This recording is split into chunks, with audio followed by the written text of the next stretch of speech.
Welcome. This is a presentation from DIY Marketing, where we say, yes, you can. Now, roll up your shirt sleeves and get out your elbow grease. You're going to learn how to become a dynamic DIY marketer. Hi, this is Lauren Darr. I'm coming to you from DIYmarketing.tv, and I am going to discuss with you today increasing your sales with testimonials. You might ask yourself, why would I want to go out and get testimonials?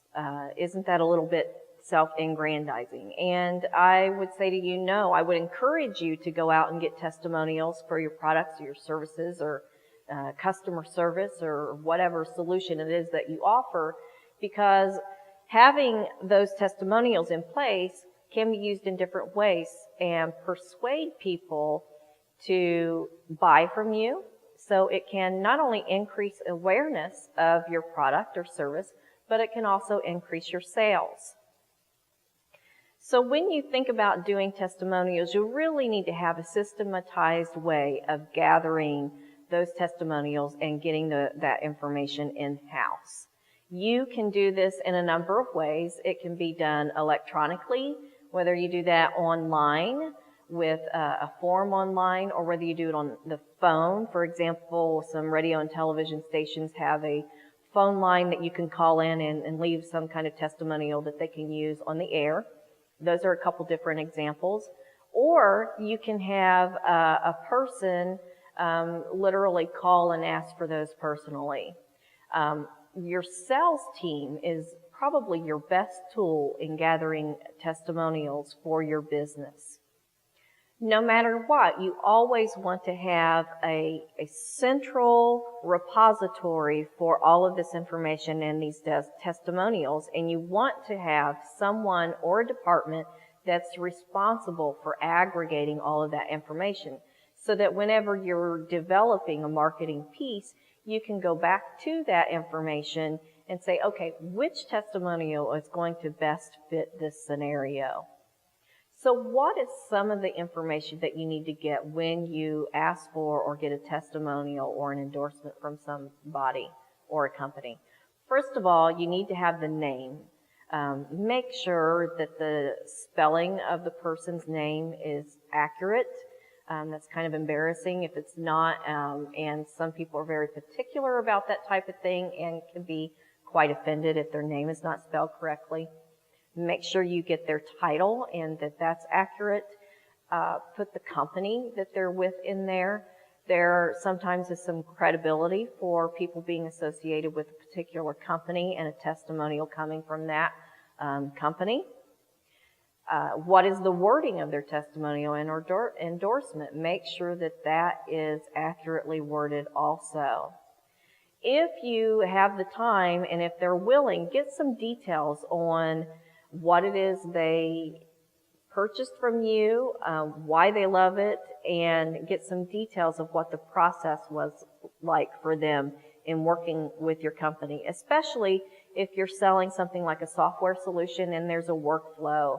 You go from the sales process to the development process and your customer service and your learning process with software.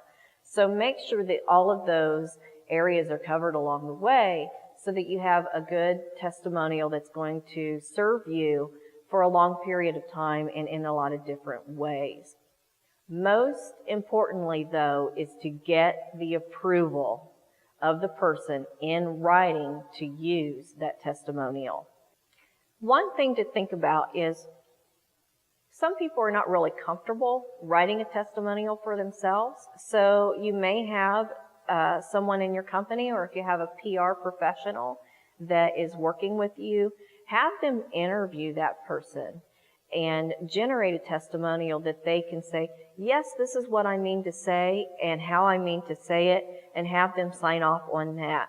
Sometimes it's easier to get testimonials if you offer that to someone as an option. So now you might be asking yourself, what would I use these testimonials for when I get them? Well, there are a number of different ways that you can use them, and in the long run, basically they are there in order to help you sell more.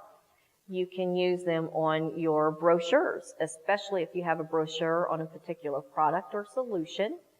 You can use them as case studies.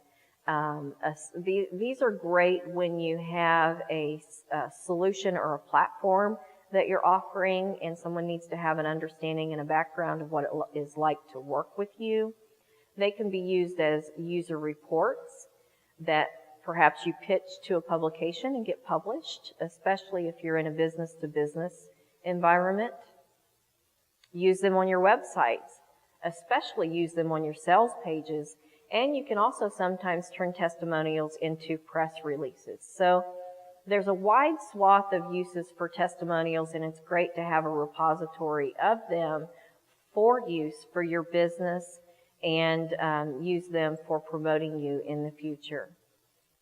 So as always, I am happy to hear from you. If you have any comments or questions about using testimonials for your business, please feel free to email in on our website and visit us there for even more DIY marketing information. This has been a presentation of DIY Marketing. Thank you for joining us. Now get out there and market because, oh yes, you most certainly can.